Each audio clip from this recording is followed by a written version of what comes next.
এরকম তুলে না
দাগের নেশা সর্বনাশ মিটিয়ে দেবে বাঁচার আশা দাগের নেশা সর্বনাশ মিটিয়ে দেবে বাঁচার আশা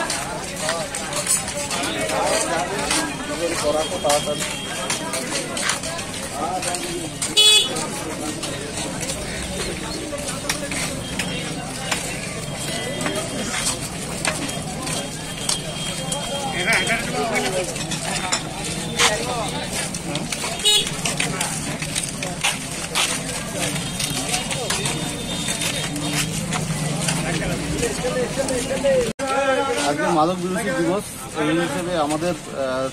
লাউগঞ্জ থানার পক্ষ থেকে আমরা একটা সচেতনমূলক এখানে অনুষ্ঠান করছি, পদযাত্রা করছি, লোককে সচেতন করছি মদ মাদক যাতে এর থেকে দূর থাকে। আর এর সঙ্গে আমরা একটা ক্রিকেট টুর্নামেন্টও মানে ফ্রেন্ডলি একটা ম্যাচেরও আয়োজন করেছি, যে যাতে মানুষকে এই বিষয়ে দেখাতে পারি যে মদ বা নেশামুক্ত হয়ে খেলা এবং শরীরচর্চার দিকে মানুষ আরও উৎসাহী হয় এবং সেদিকে যায়, সেটা একটা দিশা দেখানোর জন্য আমরা এটা করছি। বলি বিভিন্ন জায়গায় আজকের দিনে যে র্যালিগুলি হয় সেখানে কেবলমাত্র পুলিশ কর্মীদেরকে দেখা যায়, কিন্তু এই এলাকার স্থানীয় ক্লাবের সদস্যরা অংশগ্রহণ করেছে, এখান থেকে কি বার্তা দিতে চাইছেন আপনারা? আমরা পুলিশ যেটা আমাদের টিমের মধ্যে আছে, আমাদের টিমের মধ্যে পুলিশ এবং অন্যান্য যে সমস্ত প্রতিষ্ঠানও আছে, আমরা সবাইকে উদ্বুদ্ধ করছি এবং আমাদের সমস্ত জায়গা থেকে ক্লাব এবং অন্যান্য জায়গা থেকে যে সাড়া আসছে তাতে আমার মনে হয় যে আগামী দিনে আমাদের যদিও এখানে মাদক বা ড্রাগের খবর অনেক ভালো, সেখানে কিছু নেই, তবুও এখানকার লোক অনেক সুস্থ সবল থাকবে এবং এই জায়গা থেকে দূরে থাকবে।